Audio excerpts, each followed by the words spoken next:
Ser podcast.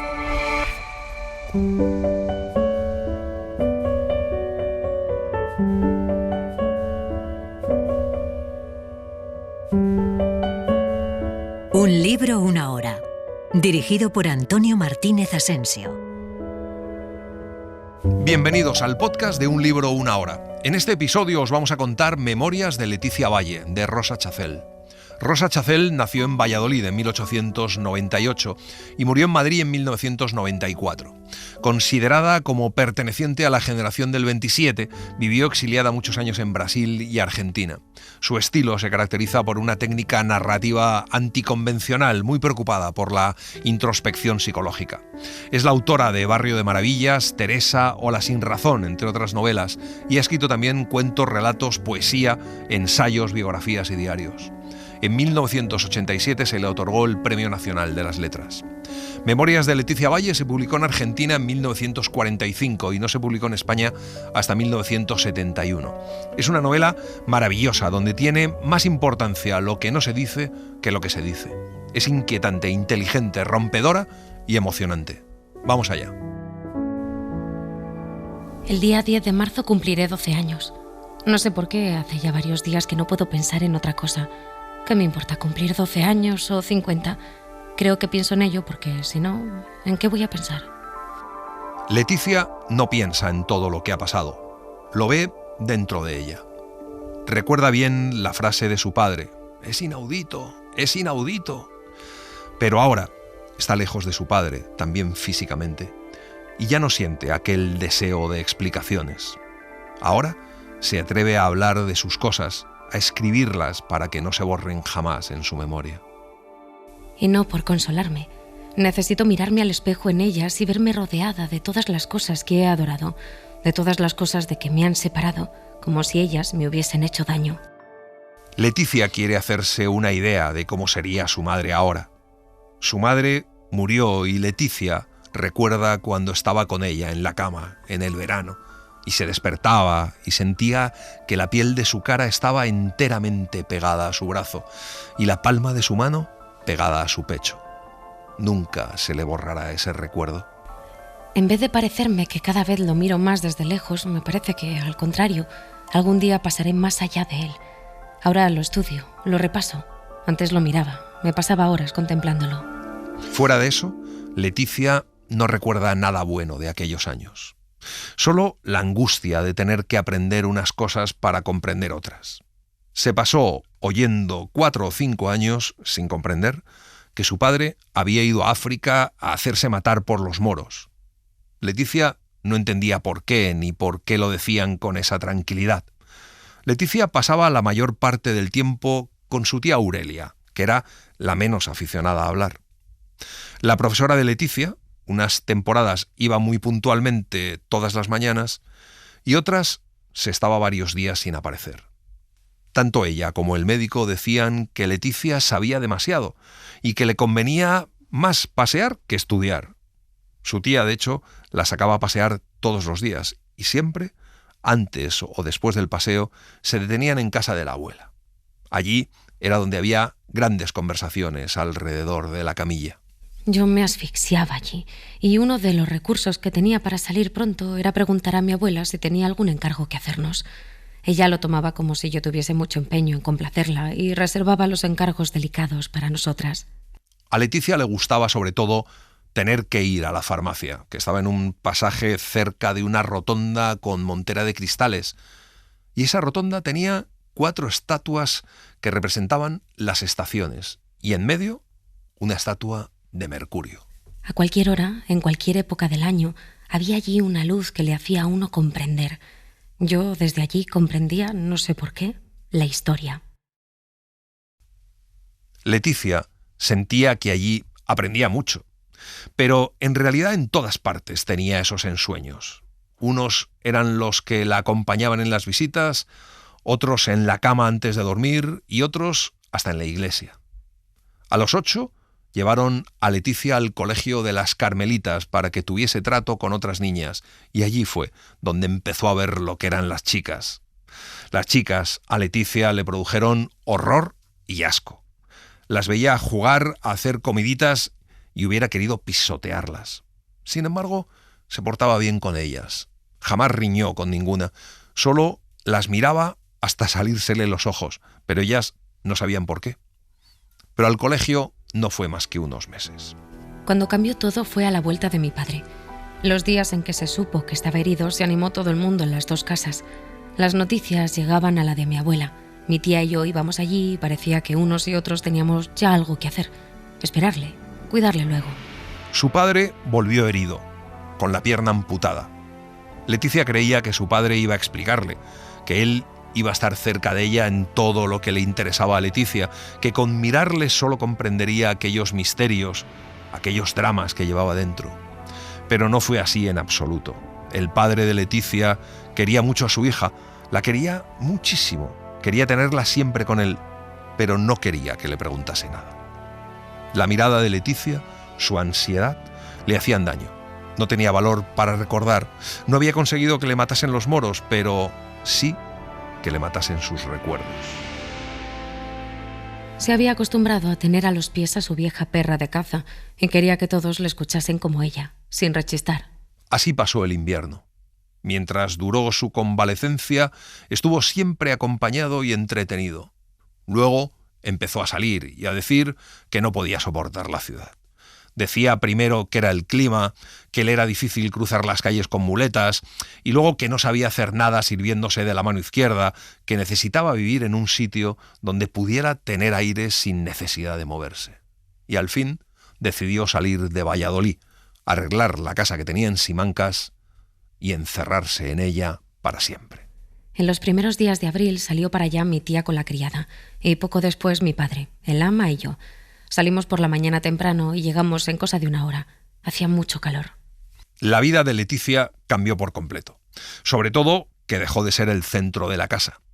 La tía no se separaba del padre en ningún momento, así que Leticia empezó a tener una libertad que antes no había tenido.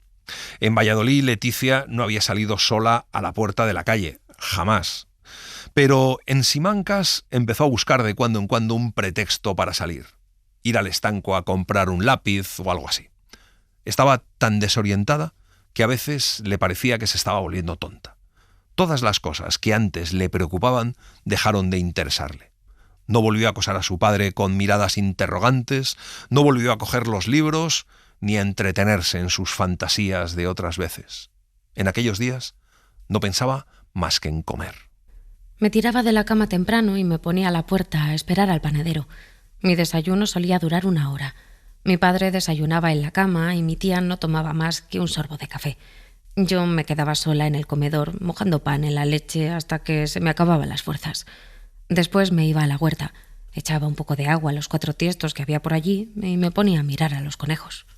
La tía se daba cuenta de que Leticia estaba poniéndose muy fuerte y se alegraba, pero al mismo tiempo le indignaba tener que reconocer que aquella vida tenía algunas ventajas.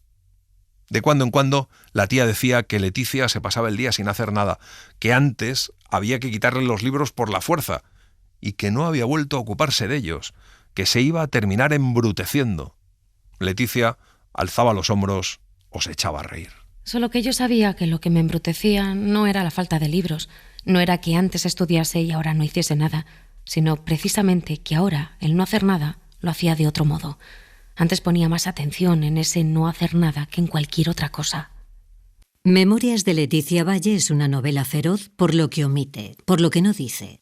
Está llena de vacíos, de entrelíneas. Está hecha de murmuraciones que el lector debe deletrear para sí, en voz baja o en voz alta, para comprender lo inaudito. Leticia se inserta en un enjambre de secretos familiares. Crece escuchando murmuraciones de sus más cercanos, adivinando palabras omitidas, completando escenas que se describen a medias. Nosotros, los lectores, quedamos atrapados en las elipsis. Es una novela hecha de secretos que ni siquiera se desvelan a los lectores. Es más bien un código que debemos aceptar. A medida que crece y participa del mundo adulto, se suman más y más secretos y cada vez más complejos. Leticia oía discutir lo que había que hacer con ella, si sería mejor llevarla interna a las Carmelitas o llevar a una institutriz a Simancas, cosa que fue desechada de inmediato. Lo más cómodo resultó hacer que la maestra del pueblo le diese una hora de lección después de terminar sus clases de la tarde. Se arregló todo al estilo de la ciudad. Se combinó con la maestra para que fuese a casa de 5 a 6 y se preparó una mesa en el cuarto de Leticia. Era tan extraña para mí aquella señora. Las primeras lecciones fueron tan angustiosas para ella como para mí. Preguntas y respuestas que se iban consumiendo poco a poco y, al cerrar cada libro, un carpetazo como un suspiro de descanso. Luego media hora dedicada a la lucha con la caligrafía. Un día llegó con un gran paquete que estaba mal envuelto en periódicos.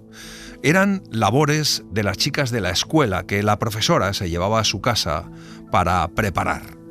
En aquello se le presentó a Leticia una nueva perspectiva de su maestra y se le abrió un mundo nuevo, toda una especie de trabajos que, aunque no eran desconocidos para ella, no había practicado nunca. Al día siguiente, la lección se anuló a los 10 minutos de empezar porque Leticia enseguida se puso a hablar de labores y pidió a la maestra que le hiciese por favor una lista de todo lo que era necesario mandar a buscar a Valladolid para empezar cuanto antes. Después tuve que discutir durante 2 días en casa para que me dejasen ir a la escuela a hacer labor con las chicas mayores. Al tercero gané. Me dijeron que hiciese lo que quisiera, por no irme, y hasta mandaron a buscar los utensilios que necesitaba. Los libros volvieron a quedar arrinconados. Leticia se pasó los meses extasiada con aquello. Llegaron las vacaciones y solo 2 chicas muy mayores y ella siguieron yendo a casa de la maestra por las tardes y bordando con ella bajo la parra de su huerta. Cuando terminaban la tarea, comían uvas y pan y después las chicas y Leticia bajaban hasta las eras que estaban junto al río y se sentaban allí en un montón de paja hasta que empezaba a oscurecer. El 1 de septiembre se abrió la escuela y todo volvió a empezar con una normalidad que parecía que no tendría fin, pero a mediados del mes se alteró la normalidad, simplemente por un cambio de tiempo. Y es que se desencadenaron una racha furiosa de tormentas. Leticia, durante las tormentas, contaba un cuento y luego empezó a cantar. Esto las apaciguó mejor aún, y hasta primeros de octubre las tardes se desenvolvieron lo mismo. Primero se reñía, luego se rezaba y luego se cantaba. Un día, la maestra le dijo a Leticia que debería estudiar música porque tenía muy buen oído. Y comentó que conocía a una señora en Simancas que había dado clase de música a otras niñas. Era la esposa del archivero. La maestra llevó a Leticia a casa de la profesora de música, doña Luisa, que llevaba pegado a sus faldas un pequeño de 3 o 4 años y otro en los brazos, un niño de pocos meses. Doña Luisa les contó que la crianza debía durar aún algunos meses y después estaba dispuesta a volver a empezar a dar clase. Entretanto, tenía organizado un grupo de muchachas a las que enseñaba coros y novenas para la iglesia. Leticia podría ir a cantar con ellas en unas clases que se organizaban al oscurecer para que se empezara a acostumbrar. Recordaré siempre que al despedirnos en la puerta me dijo: «Ya sabes, puedes venir desde mañana a eso de las 6. Bueno, tú puedes venir a cualquier hora. Adiós, querida». Cuando le oí decir «adiós, querida», me di cuenta de que no era castellana. Su desenvoltura me deslumbró. No era elegante como algunas señoras de Valladolid que yo admiraba. No sé si se puede emplear aquí esta palabra, pero yo diría que era mundana. Doña Luisa tenía algo de persona emprendedora.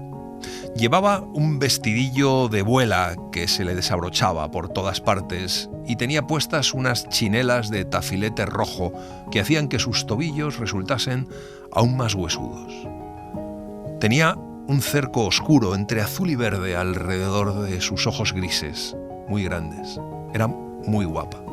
Estaba mal peinada de un modo gracioso y era tan delgada que parecía que en vez de estar criando a un hijo, estuviese criando 10 a un tiempo. Al día siguiente fui antes de las 6. Estaba loca de impaciencia. Doña Luisa se puso a enseñarme toda la casa antes de que yo mostrase interés por ella, pero me dijo que era para que supiese las costumbres. Me dijo: «Mira, aquí abajo en el ala izquierda no hay más que 2 habitaciones, una que da a la calle y otra al jardín.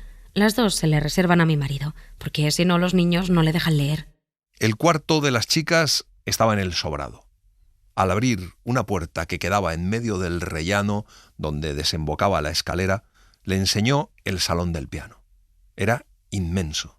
Estaba enteramente vacío, desnudo, ni una silla, ni una cortina, ni un clavo en una pared. Solo, en el rincón de la derecha, un piano de cola con su banqueta. De pronto llegaron 2 muchachas que Leticia ya conocía. Detrás de ellas llegó la niñera con una caja de cerillas y cogió a los 2 niños de doña Luisa y se los llevó al rellano de la escalera. Luego llegaron 4 muchachas más. Mi vida se repartió entre la escuela y aquella casa. No sé qué fue de las mañanas. En cuanto cogía el bastidor y me sentaba al lado de la maestra, empezaba a contarle lo que había hecho en casa de doña Luisa el día anterior. Mi llegada allí era ya habitual a las 5:00. Los minutos que tardaba en llegar de la escuela a todo correr. Y hasta que llegaban las otras chicas yo ayudaba a doña Luisa en las 1000 cosas que hacía. Generalmente cocinaba. Uno de los días, cuando estaban aún en el portal hablando de lo que pensaban cantar, todas en corro alrededor de doña Luisa, apareció su marido en la puerta. Le acompañaba el médico y doña Luisa se abalanzó a saludarle. Le dijo que esas muchachas la tenían loca. Él sonrió al oírla y miró al grupo moviendo la cabeza.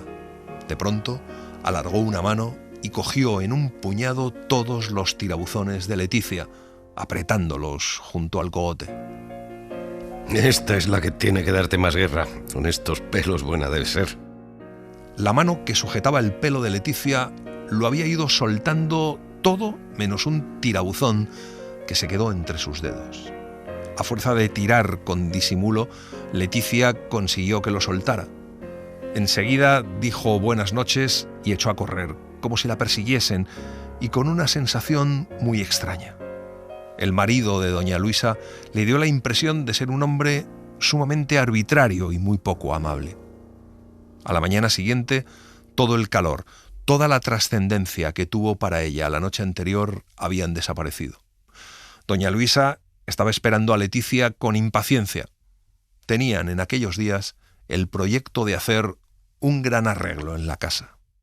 Ya en los últimos días de noviembre, algunas tardes de sol, en vez de ir a la escuela, salía de paseo con doña Luisa nada más comer.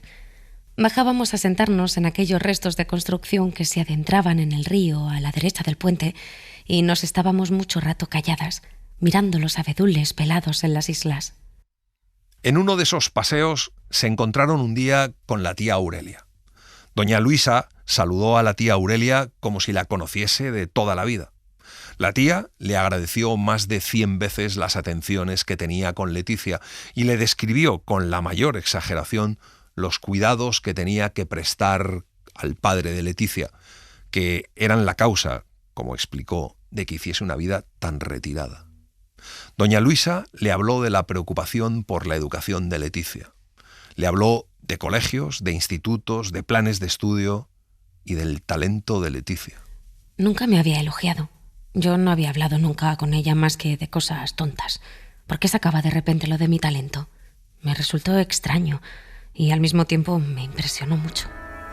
De pronto se cruzaron con el marido de doña Luisa, que iba con el médico. Hubo saludos, presentaciones, preguntas tontas sin sentido, y luego los 2 caballeros continuaron su paseo. Leticia, doña Luisa y la tía Aurelia siguieron caminando hacia el pueblo. No recuerdo cómo terminó aquella tarde, pero sí que yo perdí mi tranquilidad. Pesaba sobre mí una amenaza, y lo más terrible era que no acababa nunca de estallar. Una tarde, cuando estaban en la cocina, llegó el señor de la casa, como una sombra, y se quedó apoyado en el quicio de la puerta, mirándolas. ¿También te ayuda en la cocina mi discípula?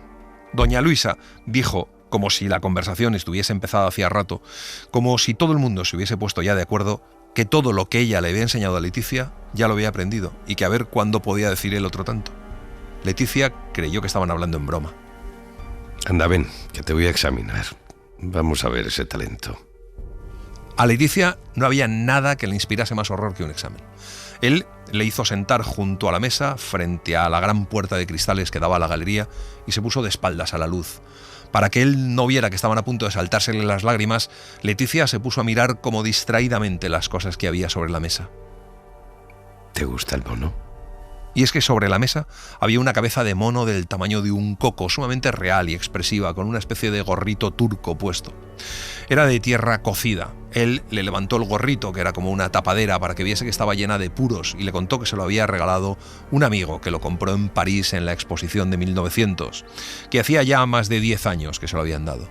¿Sabes? Entonces el mundo era un mundo de Julio Verne. Leticia pegó un salto en la silla. Toda su angustia desapareció como por encanto y se puso a escucharle. Él habló durante más de 1 hora y media. Leticia sentía que las cosas que nombraba brotaban en la habitación.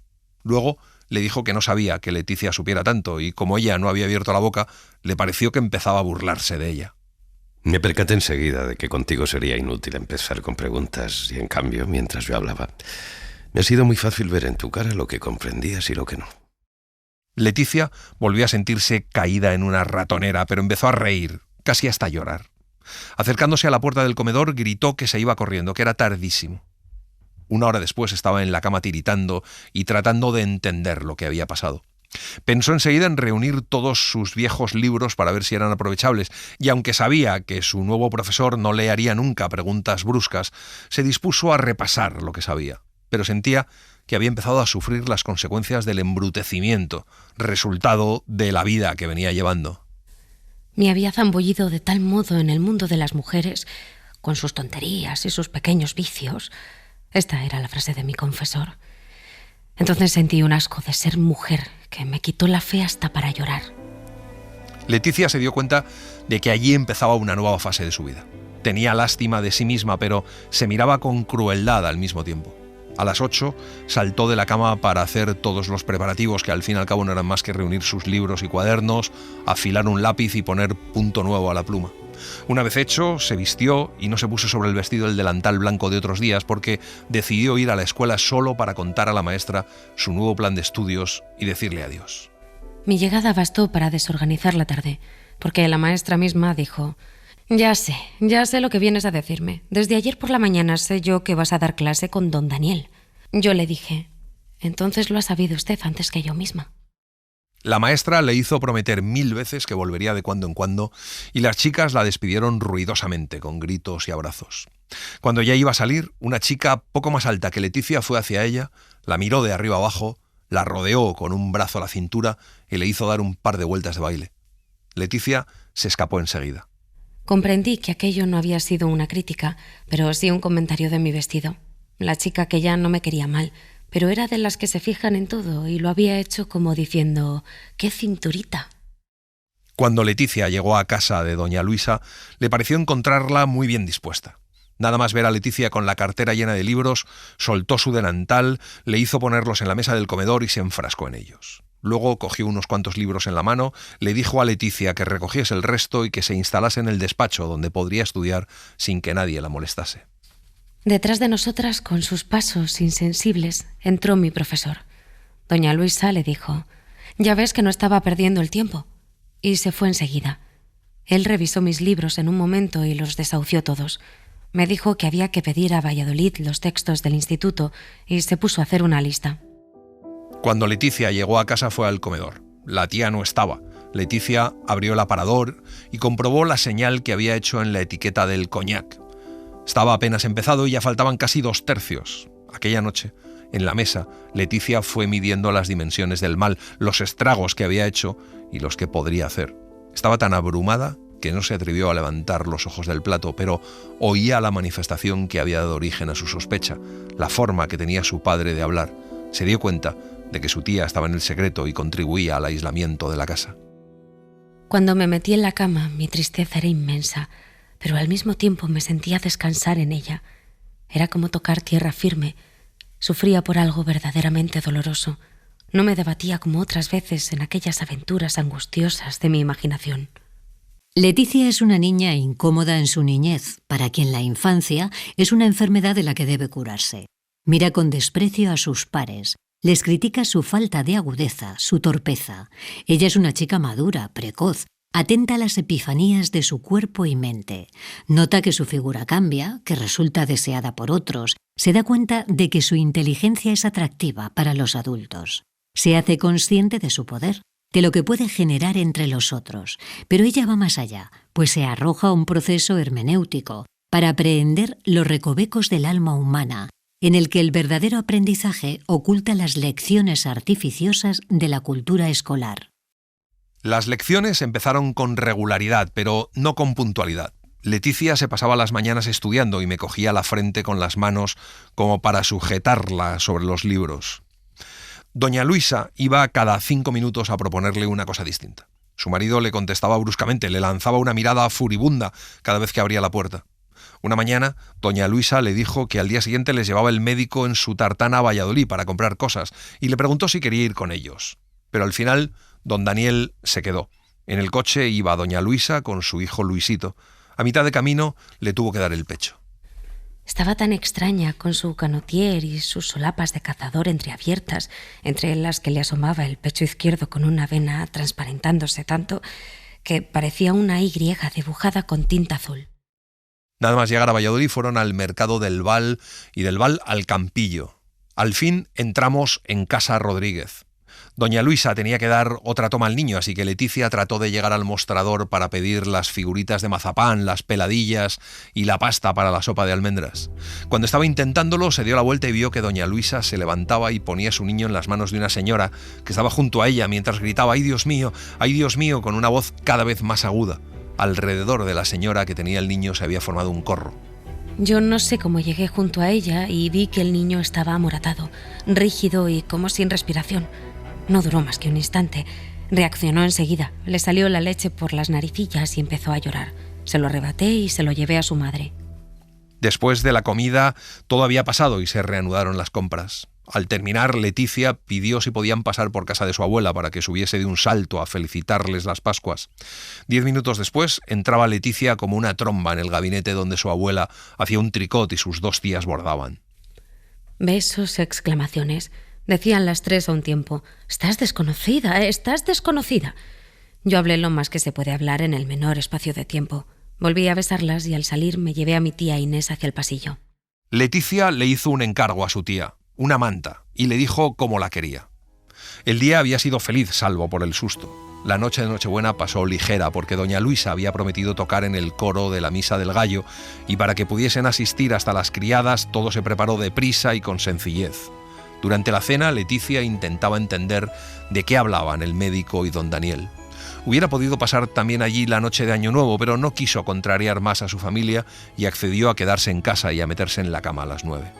Fui solo por la tarde a casa de doña Luisa. Por la mañana le habían enviado con la criada la manta, que hasta ese día no había conseguido hacer llegar. Doña Luisa la acariciaba lo mismo que había hecho en la tienda. Estaba encantada. Cuando llegó don Daniel le dijo: «¿Qué te parece la ocurrencia de esta chica?». Y él, en vez de contestarle a ella, se quedó mirando a Leticia con las manos en los bolsillos. Me parece que si tú fueras un caballerito, tendrías el arte de hacer regalos a las damas. Y me parece también que a ti te gustaría mucho algunas veces ser un caballerito. Leticia no sabía qué había querido decir con eso. Se rió un poco azorada y pensó que pronto se lo explicaría. Iban a volver a estudiar largamente, a recomenzar aquellas lecciones que, empezasen como empezasen, tenían siempre algún oasis, alguna isla inesperada en la que se podía encontrar todo lo que se quisiera. El año había terminado, pero no cambió nada, no se empezó una vida nueva, al contrario, vivieron como de las sobras del año anterior. Todo se fue agotando, todo se fue amorteciendo.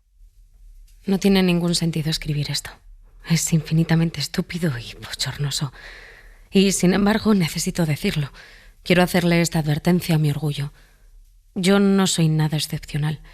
Consigo encaramarme algunos ratos a una altura maravillosa y después caigo a lo que soy, lo mismo que cualquiera.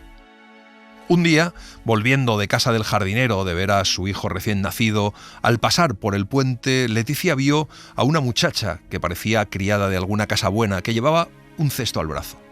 Cuando se paró, la muchacha metió la mano en el cesto y tiró al río 1, 2, 3, 4 cosas pequeñitas. Eran 4 perritos. Se quedaron mucho rato en uno de aquellos remansos luchando y al fin la corriente se los fue llevando. Cuando Leticia llegó a casa de doña Luisa, la miraron consternados. Doña Luisa le dijo que se tomara un vaso de agua, pero don Daniel dijo que estaba totalmente inhibida y le echó en el vaso 2 dedos de ron y se lo hizo beber de un trago. Luego la llevó al despacho. En el sofá había unos cuantos almohadones y la manta afelpada. Parecía que él había dormido allí la siesta. La envolvió en la manta y le dijo que durmiera un poco. Fue hacia la puerta y al salir se volvió a mirarme. Se quedó un rato mirándome, apoyado en el quicio. Aunque ha pasado mucho tiempo, todavía no comprendo. Tienen que pasar muchos años para que yo comprenda aquella mirada. Y a veces querría que mi vida fuese larga para contemplarla toda la vida. A veces creo que por más que la contemple, ya es inútil comprenderla. Por aquellos días Leticia volvió a retroceder, pero no hacia el atontamiento como durante el invierno, sino más lejos.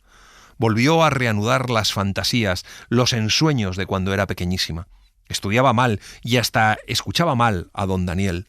Bajaba los ojos a la mesa y cuando volvía a hablar, volvía a mirarle, estudiando el dibujo de su nariz casi recta, el contorno de sus labios más bien pálidos, más bien finos y dibujados con tanta precisión, tan rigurosamente ajustados a las curvas del uno a las del otro.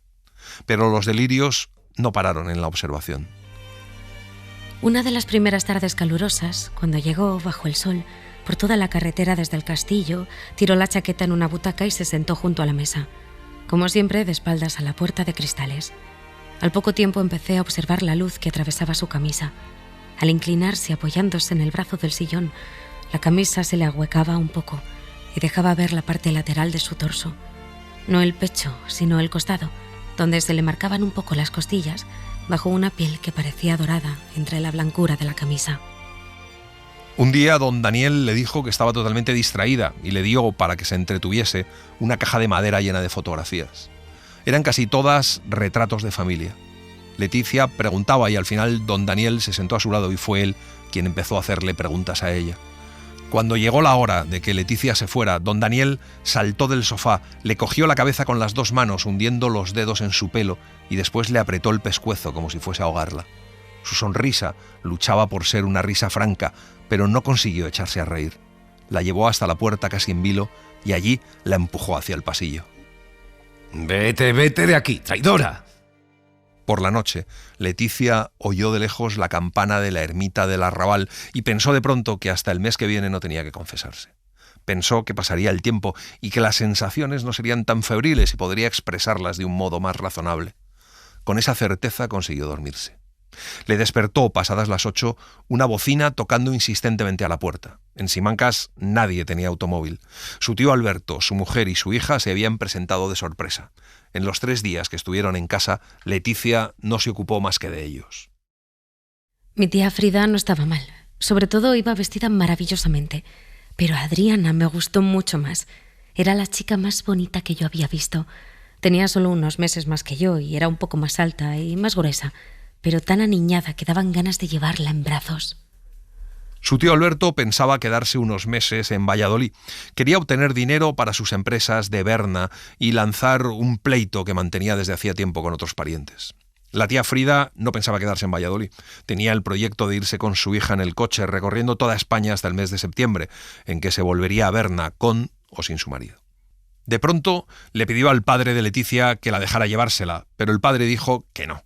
La tía Frida vio enseguida que era caso perdido y empezó a decir que ella quería ver el archivo. A Leticia aquella palabra le llenó de angustia. Don Daniel era el archivero. La convencieron de que lo dejase para el día siguiente, y mientras duró la discusión yo me sentí como envuelta en el vaho de todas mis culpas pasadas y futuras, porque me vino de pronto a la cabeza algo como el recuerdo de una cuestión inacabada, como si en el día anterior todo hubiese quedado a medias. Después se preguntaba a sí misma qué había pasado allí, y la verdad era que no había pasado nada. La prima Adriana tenía un acento extraño y eso la ayudaba a salir de esos pensamientos. El caso es que se fueron a dar vueltas por el pueblo hablando siempre y al fin se encontraron en el comedor de doña Luisa, sentadas a la mesa a la hora en que los niños tomaban la merienda.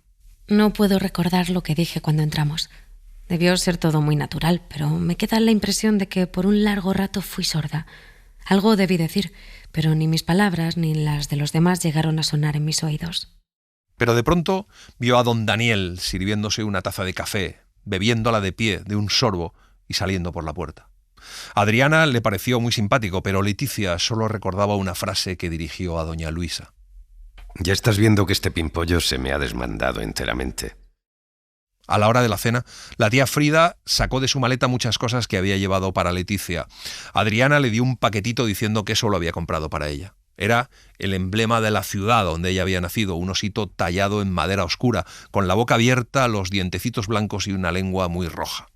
Lo único que quiso a partir de entonces Leticia fue que durase poco la cena para hablar toda la noche con Adriana y preguntarle cosas de su país. Como siempre, la realidad fue diferente, pero no menos brillante. Adriana no me contó historias de osos ni de valles floridos. Me contó cosas de su colegio. Su madre le había puesto en casa profesores especiales para que tuviese una educación artística. Sabía bailar de puntas y para demostrarlo sacó una pierna por debajo de las sábanas y puso el pie derecho formando una línea recta desde la punta del dedo gordo hasta su muslo. Le preguntó a Leticia si sabía tararear algo de Mozart y como Leticia no se sabía nada, decidió bailar una pavana, haciendo los dos papeles, de chica y de marqués. De pronto oímos unos golpes en la pared y la voz de mi tía Frida gritando: ¡Adriana! Nos callamos. Adriana saltó a la cama y se tapó hasta la cabeza. A la mañana siguiente la tía Frida seguía empeñada en ir a ver el archivo. Acompañó a Leticia y a Adriana a casa de doña Luisa y allí Leticia le enseñó a su prima el jardín que tanto le gustaba y hasta entraron en el despacho de don Daniel. Al final, Leticia pidió a Adriana que bailara como la noche anterior, pero no se produjo la misma magia. Al despedirse, doña Luisa rodeó los hombros de Leticia con el brazo, le apretó con fuerza y le dio un beso. Aquel abrazo, aquel beso más largo que lo acostumbrado, me ayudaron a conocerla, aunque su conocimiento siguiera siéndome inexpresable. Toda la noche pensé en ello y pensé que yo no merecía aquella ternura inmensa. En Memorias de Leticia Valle, si bien se revela el inicio de la sensualidad en una preadolescente y lo que esto supone para ella y las relaciones con las personas que la rodean, en todo momento hay también una mirada crítica sobre el papel que ocupan las mujeres en la sociedad. Mujeres de alta sociedad que viven entre muchas casas y criadas, que se educan en los conventos de monjas, que conversan en sus salas mientras hacen bordado irlandés. Mujeres bastante relegadas a un mundo doméstico y de servicio a los demás. Rosa Chacel da un giro en el género de la víctima en la trama amorosa, asunto al que se le ha prestado poca atención, pero el desenlace de la historia hace a Leticia una doble víctima, la vincula a una doble violencia. Al día siguiente los viajeros se fueron temprano y todo volvió a quedar como antes, aunque no enteramente igual que antes. Las huellas de Adriana tardaron en borrarse de Simancas. Volvieron las clases. Una tarde, al llegar Leticia, doña Luisa estaba cosiendo en el lado derecho de la galería. Don Daniel leía en el sofá del despacho y no estaba el médico. Leticia abrió los libros, pero don Daniel de pronto empezó a hablarle del derecho romano. Leticia le escuchó con atención, pero se había dejado la cartera en una esquina de la mesa y, empujada por uno de los libros que manejaba, se cayó al suelo. De uno de los cuadernos se salió una hoja. Don Daniel la recogió y la puso sobre la mesa. Tenía un grabado que representaba al profeta Daniel en el foso de los leones. No podía parecer que estaba allí por casualidad, pero si hubiese podido parecerlo, yo lo habría desmentido poniéndome colorada hasta echar fuego por la piel. Don Daniel hizo como que no lo notaba. Se quedó mirando la lámina un tiempo y le dijo que había una diferencia inmensa. A mí me comerán mis leones. Otro día, al llegar Leticia, encontró la casa como desierta. Se puso a estudiar en el despacho hasta que entró doña Luisa. Le preguntó a Leticia si sabía que el mes siguiente eran las bodas de plata de la maestra con su escuela y que le iban a hacer un gran homenaje. Don Daniel apareció en la puerta y dijo que más que un homenaje iba a ser una fiesta galante. A partir de entonces Leticia se ocupó del vestido que iba a llevar a la fiesta y del papel que le estaba destinado. Iba a leer un poema. En su habitación lo repetía infatigablemente. Lo más difícil fue imponerles el plan a los de la comisión organizadora. Doña Luisa explicó al alcalde que Leticia, la niña del coronel Valle, no aprendió sus primeras letras con la maestra, pero había recibido de ella algunas enseñanzas y sobre todo le tenía mucho afecto. Todos dijeron que muy bien. Todo quedó establecido tal como nosotras lo habíamos proyectado. Después vino una semana de fiebre. Mañana y tarde bordaba en la escuela con las chicas y luego corría a casa de Luisa. Me había llevado allí mi vestido de la primera comunión y entre las dos lo transformamos un poco. Mientras, don Daniel andaba por la casa como con una sonrisa. Era la sonrisa de un lobo. Dejaba caer de cuando en cuando una frasecita. Sugirió a Leticia que dejara los estudios hasta que terminara de preparar entre las dos la enésima Olimpiada. Cuando le llegó la fecha del banquete, Leticia se fue con su tía a casa. La mesa estaba ya puesta. Al sentarse, la tía dijo que había aparecido entre las beatas de la comisión Margarita Velayos. El padre de Leticia levantó las cejas y sonrió. La tía añadió que la tal Margarita había dicho que cuando saliera del banquete pasaría un momento para ver al padre de Leticia. Nadie dijo más, pero la expresión de mi padre quedó como dulcificada mucho rato. Yo tenía ya sobre la cama preparado el vestido, el cinturón, la cinta que iba a llevar en la cabeza. Leticia paseó durante largo rato por su cuarto hasta que oyó las voces de su profesora y su tía. Bajó. Había un silencio como si nunca fuesen a romper a hablar.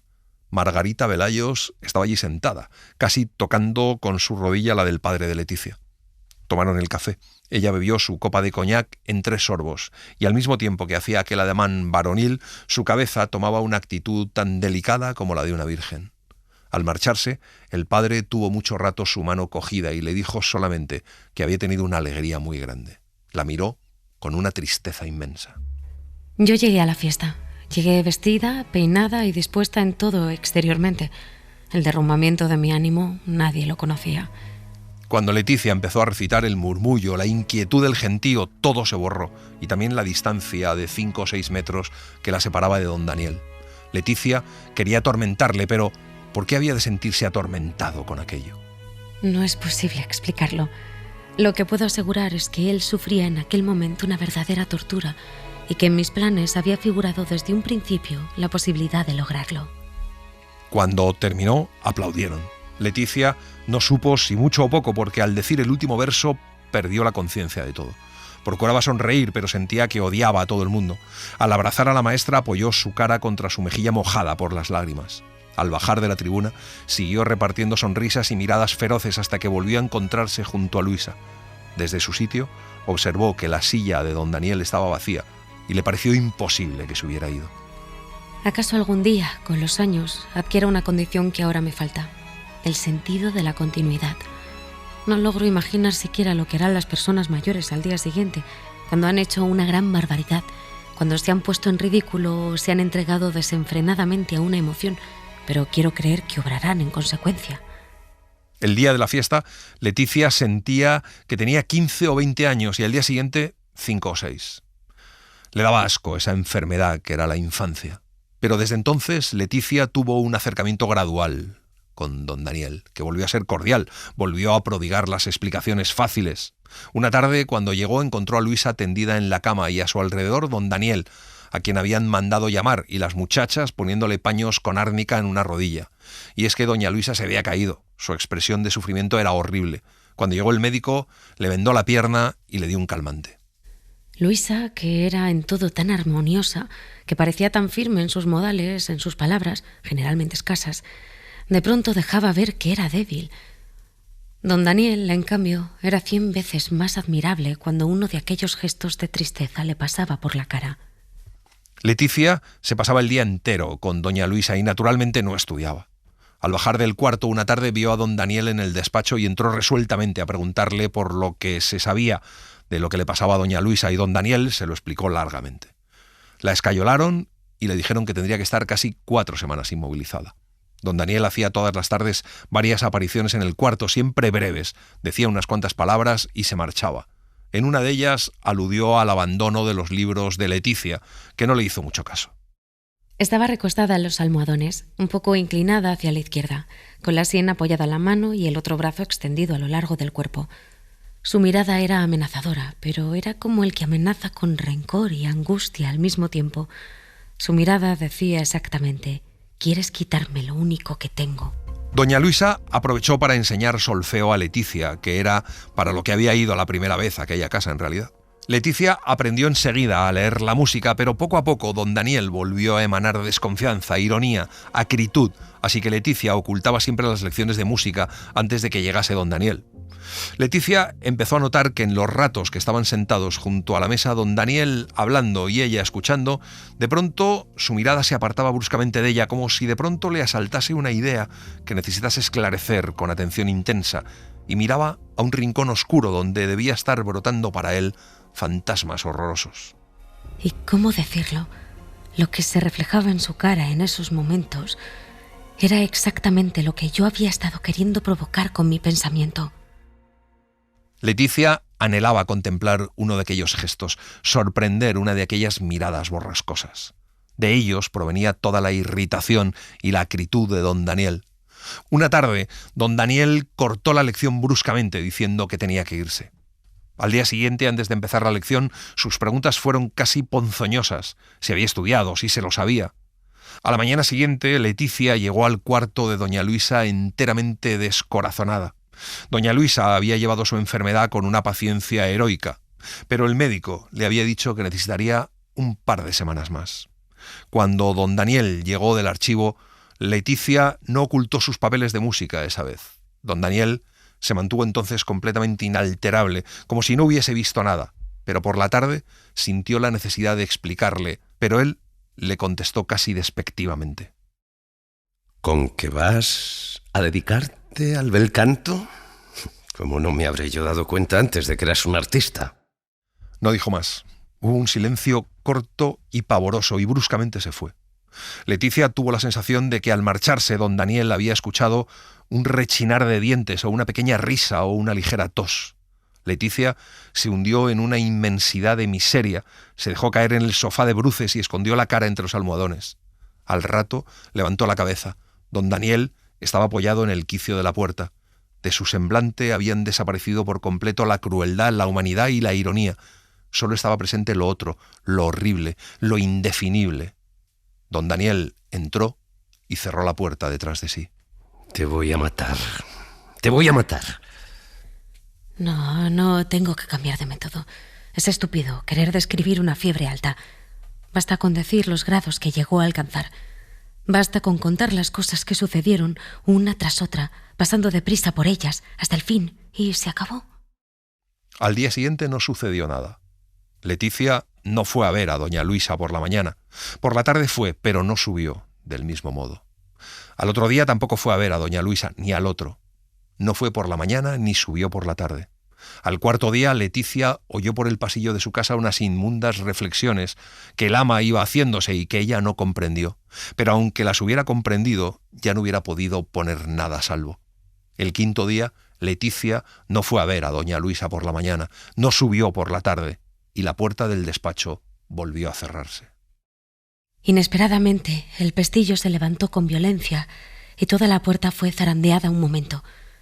Yo estaba sentada delante de la mesa. Don Daniel la abrió. Era mi padre.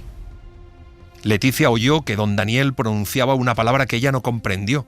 El padre de Leticia entró sin decir nada, cerró la puerta y apoyó en ella la espalda. No era posible saber cuál de los dos era dueño de la situación. El padre de Leticia dijo que le iba a ver salir de allí con todo el cortejo, con el deshonor, con el escándalo, con un golpe bien atestado, que no tenía más que pedir su destitución y que le acompañaría a su familia, que lo iba a pasar tan mal como él mismo. Don Daniel pidió que le dejara hablar y trató de convencerle de que lo que le proponía no podía ser, porque pondría en entredicho el futuro de ella. Le habló de la importancia del porvenir. El porvenir moral, dijo. Entonces fue cuando mi padre exclamó: «Es inaudito. Los días que me queden de vida no me van a bastar para repetirlo. Es inaudito. Es inaudito». El hecho es tan desmesurado que no caben sus planes, por perfectos que sean. Tiene que resolverse por sí mismo. Y luego, con un movimiento rápido, cogió por el brazo a Leticia, abrió la puerta como medio metro y la lanzó fuera. Cuando Leticia llegó a su casa, se metió en su cuarto y cerró por dentro con llave, hasta que llamó su padre. Le dijo que se pusiera un abrigo y la metió en un coche. Casi la arrastró hasta la puerta. Allí le dijo con un gesto cariñoso que ya hablarían. Bajamos por la escalerilla del mirador porque mi tío había dejado el coche junto a la puerta de detrás. No encontramos a nadie en nuestro paso. Nos metimos en el coche y echamos a andar hacia Valladolid. Han pasado ya 5 meses desde entonces. Leticia vive con sus tíos y con Adriana en Suiza. Ha estudiado con Adriana y se ha dejado deslizar por la nieve como los demás. La tía Frida sigue creyendo que su sobrina es una buena chica. Tanto ella como su marido se han impuesto como misión convencer a Leticia de ello. Todo es maravilloso, pero es repugnante que todo esto se le ofrezca incluso a la criatura más vil. aunque no sé si encontrarlo repugnante es no querer comprender la misericordia de Dios. Cuando Leticia siente frío en los carrillos, cuando corre con Adriana por la nieve o por entre los árboles, le invade una especie de bondad que casi le hace sonreír extasiada ante las cosas hermosas. Y luego se acuerda. No, eso no lo escribiré. Llega carta de España. Han quitado la casa de Simancas. Leticia se esconde en un rincón mientras los tíos comentan que es lo mejor. Ni un comentario, ni una alusión al drama que ha determinado todo aquello. La tía comenta que ella ya lo había dicho, que aquello no podía ser, que era cosa de locos. Y no se daban cuenta de que lo que no podía ser estaba detrás de la butaca. Leticia no sabe si es la cólera o la amargura lo que le llena los ojos de lágrimas. Le parece que en los días de su vida no volverá a sentir nada a lo que se pueda llamar, en una u otra forma, amor. Entonces empieza a bostezar y a sentir unas ganas locas de dormir profundamente. No ha dejado de comer rebanadas de pan negro a pesar del llanto.